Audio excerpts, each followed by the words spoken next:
Good evening. My name is Adam Cavaliere, and this is my 4.3 full sail assignment on the African Mobility Project. So let's jump right in. So, first, I built a dashboard based on the profit and sales reports. So, the profit by city, profit by country, profit by city and country, and profit by region.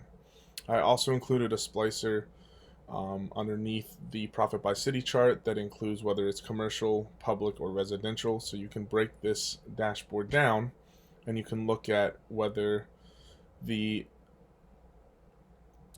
Bamako commercial segment is having as many profits as maybe the Bengal residential segment. And so I just wanted to take a second and say that I've noticed for this, when doing this dashboard and looking at this information, that there are some profits in some cities, such as the one at the top, Pretoria, or excuse me if I say this wrong, Mogadishu, that are doing extremely well. They're in the green 310 by 310. But there's also countries, cities. I keep saying countries, I meant cities, such as Naimi, that are also about as in the red as Mogadishu is in the green. So when looking at this from a quick glance, I would say that there are some cities where the company is losing money and they're almost as much as they're making money, so they kind of balance each other out. And I also included a line chart of sales and profit by city and country, and you'll see kind of a steady downward slope, not exactly a spike or a up and down. It's steadily going down. I think that's because there's about as many cities doing well as there are doing in the green as there are in the red. When that happens, you don't really have any profits. You either stay steady or you start slowly losing. So let's move to the map. So I also mapped it out based on country and city. So you'll see the two splicers on the left.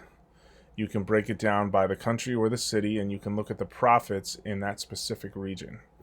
So I think that's really important just to take a closer look. When you pull up the cities on the bar charts, you can see specifically where each country is at and where we're losing money.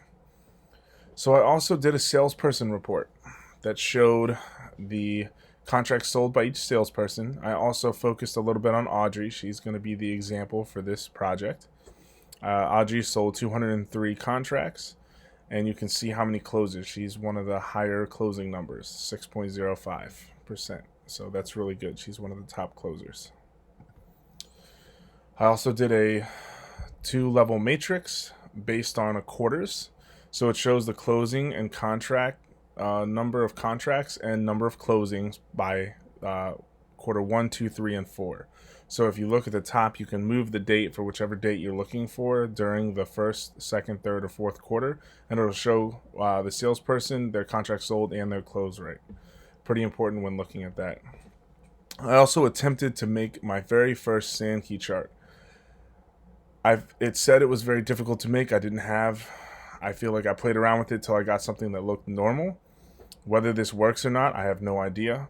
But I put the splicers there. If you do break it down by city, country, region, segment, and date, it also shows which region is connected to, whether they're connected to commercial, public, residential, commercial, and residential, commercial, public, whatever, and it shows their sales in those sectors.